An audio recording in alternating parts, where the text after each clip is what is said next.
ગામના આગેવાનો, વડીલો અને સજ્જન માણસો છે ત્યારે નજીકના દિવસોમાં ગામની અંદર તાલુકા પંચાયત અને જિલ્લા પંચાયતનું ઇલેક્શન બનાવશે.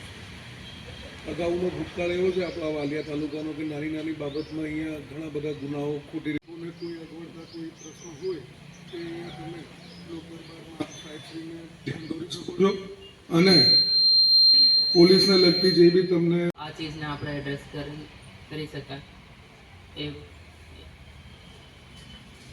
આને લગતે આપણે આ ઇન્સ્પેક્શન અને આ લોક દરબાર યોજવામાં આવે છે. તો તમે તમારે પોલીસથી લગતી કોઈ બી સમસ્યા હોય તો તમે લોકો તો હવે અમે દંડ નહીં કરતા. બીચમાં અમારે દંડ નહીં કરતા હતા કે ભાઈ આ લોકો જે ટ્રાફિક નિયમનો ભંગ કરે આ લોકોને ઊભા રાખો અને આને કહો ભાઈ તમે બહેનો ક્યાંથી આવ્યા છો? તમે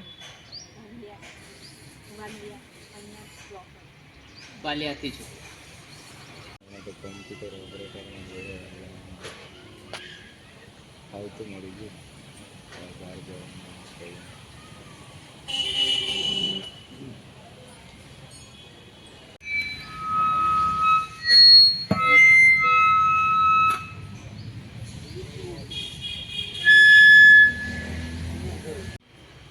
એવા તો છોટા નાના વિષય તો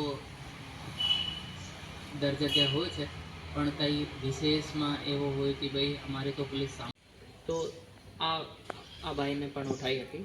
તો અમારે એક હપ્તાના અંદર આજ રોજ વાલિયા પોલીસ સ્ટેશન ખાતે વાર્ષિક ઇન્સ્પેક્શનનો આયોજન કરવામાં આવ્યો હતો, જેમાં આપણે પોલીસ સ્ટેશનના વિવિધ શાખાઓની ચકાસણી અને આનો ઇન્સ્પેક્શન કરવામાં આવ્યો હતો. તે પછી લોક દરબારનું આયોજન પણ કરવામાં આવ્યો હતો, જેમાં ગામના આગેવાનો અને આસપાસના જે સરપંચશ્રીઓ છે આની ઉપસ્થિતિમાં આપણા પોલીસ સ્ટેશનથી લગતી સમસ્યાઓ બારે ચર્ચા કરવામાં આવી હતી.